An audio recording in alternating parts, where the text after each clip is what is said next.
Hey there, this is One Boom, and welcome to an episode of You Need a Weapon. If I sound upbeat, I'm really not. My throat really hurts, and I'm gonna mask it as best I can. Anyway, we're gonna talk about the M16. Enjoy!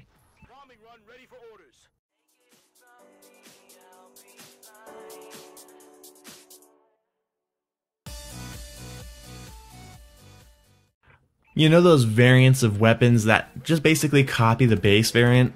It's literally the base variant with either no change or positive attribute. We all hate these weapons, they take up place in our armory, and they actually would statistically make it harder to get stuff out of supply drops because they sit there and you could potentially get it instead of a gun you actually want. Because let's face it, there's good guns and then there's not good guns. But the saving grace for the M16 when they buffed it would have been to literally give it the base stats of the ARX or the AK-12. A lot of people don't know, if they've only played Call of Duty, that the M16 in real life usually ran in full auto or semi. The burst thing is just a trend that started a while back with Battlefield. But if they would have just copied some of these stats, the gun would just be a cool addition to the game. It would just be like, oh, it's basically the AK-12, it's basically the ARX, but it looks different. And everyone's like, yeah, I want that, but if I don't get it, I don't get it.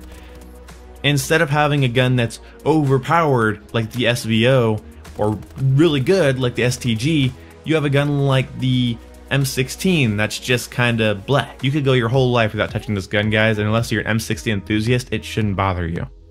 But as bad as the weapon is, with its weird jaggy rate of fire, its awkward iron sights, it is cool. It is a cool gun, and you can do a little bit of work with it, and then again, like if you're like me and you love M16s, this is a good gun, I guess.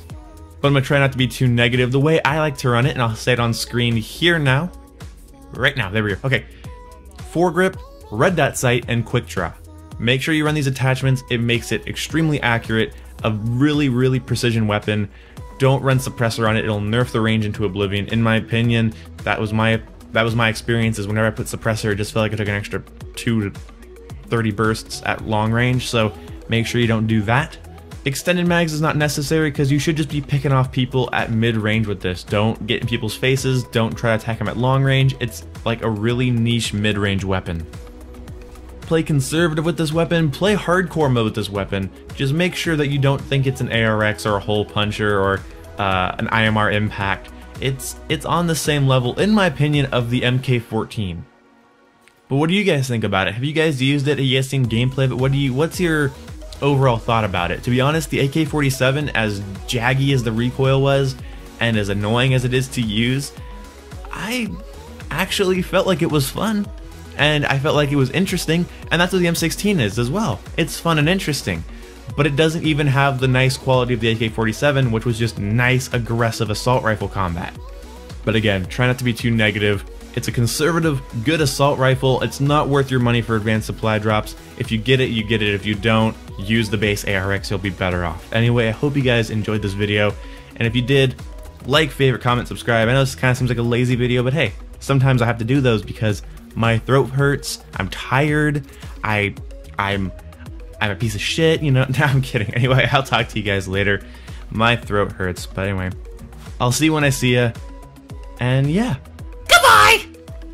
To my friends that are watching this, that was not worth it. I'm gonna go be bedridden for about 1.5 years. Alright. Goodbye.